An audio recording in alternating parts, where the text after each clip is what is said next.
Hello, this is Rick Ormsby at Unbridled Capital. The subject for today's video is how to buy a franchise business in 1 year or less.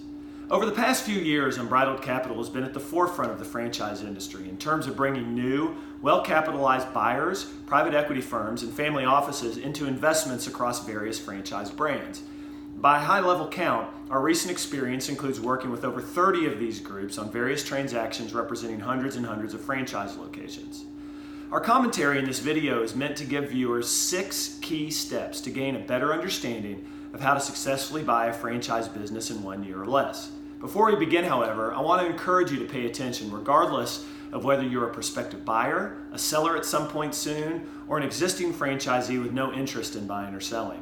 The rapid amount of consolidation in the franchise industry is requiring all of us, regardless of age and stage of life, to take note and have a greater understanding of franchise M&A, as we are all affected by it. We are a much more interconnected group than ever before.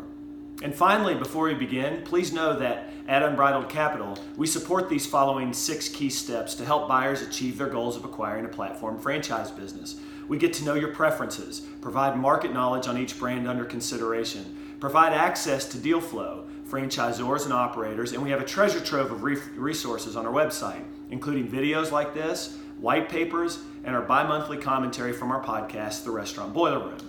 So, here are the 6 key steps in acquiring a franchise business in 1 year or less. Number 1, get narrow and focused immediately.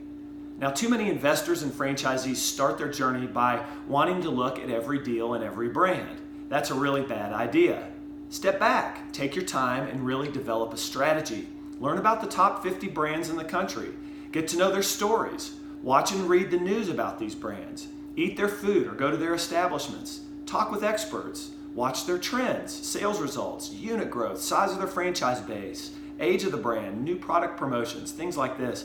And once you have done this, you'll start naturally developing a thesis around 2 to 3 brands that will make the most sense for you. Number 2, start looking at deal flow.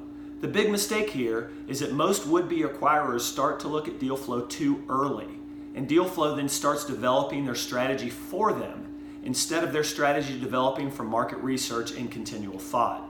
Don't look at deal flow closely until you have narrowed the brands you want to pursue.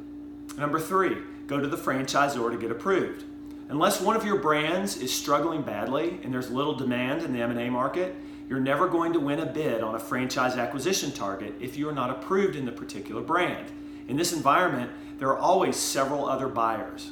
Most sellers will take a substantial price reduction, all things equal, to deal with an approved buyer instead of one who isn't. Go to the franchisor and seek preliminary approval in your targeted brands. Number 4, set a goal for making an offer. It's usually reasonable to look at a few deals before making your first offer. On the other side, I've rarely seen anyone become a new franchisee who hasn't made at least 2 to 3 offers in the first 6 months of starting their search. There are many tire kickers who go for months or even years at looking at deals and never win one. This is a likely outcome of not setting your strategy and focusing early on. Number 5, start looking for an operator. The time to start looking for an operator is once you start planning your meetings with franchisors.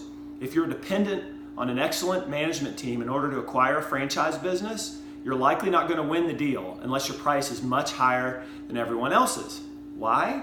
Existing and well-capitalized franchisees nearby want those deals and can typically offer a better assurance of closing. Also note that without an operator, most brands will not fully approve you. And then number 6, go get them. If you're prepared and have followed these steps, you should be ready to buy a franchise business, assuming you have the capitalization to do so. Good luck and go get them. Thanks so much for watching. Please feel free to reach out anytime we can help achieve your goals of buying, selling, or financing any franchise business.